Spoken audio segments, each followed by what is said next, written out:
નાના વાઘછીપાવાડીમાં અધેતને ઘરે ટુપોદય હત્યા થઈ હોવાનું ફોરેન્સિક પીએમમાં થયો ઘટસ્ફોટ। આંબાવાડીમાં ચાદર પર ભેદી સંજોગોમાં મોતને ભેટેલો અધેતનો મૃતદેહ મળ્યો હતો। પારડી તાલુકા નાના વાઘછીપા ગામે દેસાઈ ફળિયામાં આવેલા એક શેરડીના ખેતરમાં સુભાષભાઈ પટેલ નામનો શ્રમિક શેરડીના પાકને પાણી પાવા માટે શનિવારના રોજ ગયો હતો। ત્યારે 10 વાગ્યે તેને ઉમેશભાઈ પટેલની આંબાવાડીમાં ઝાડી જંગલ જેવા ભાગી જમીન પર પાથરેલા ચાદર પર ઊંધા સૂતેલા હાલતમાં જીતેન્દ્રભાઈ ઉર્ફે જીતુ ઠાકોર લેવા પટેલ ઉંમર વર્ષ 54 રહે મોટા વાઘછીપા ગામ પટેલ ફળિયા પારડીનો મૃતદેહ મળી આવ્યો હતો।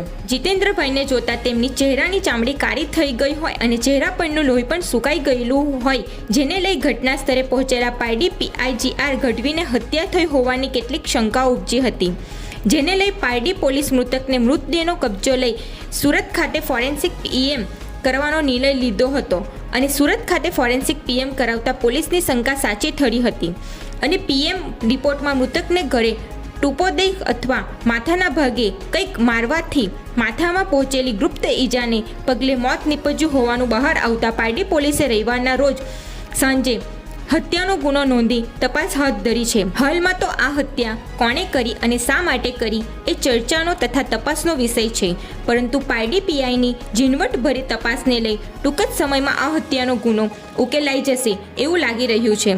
આ સમગ્ર બાબતની માહિતી પારડી પોલીસ મથકથી રવિવારના રોજ સાંજે 7 કલાકે મળવા પામી હતી।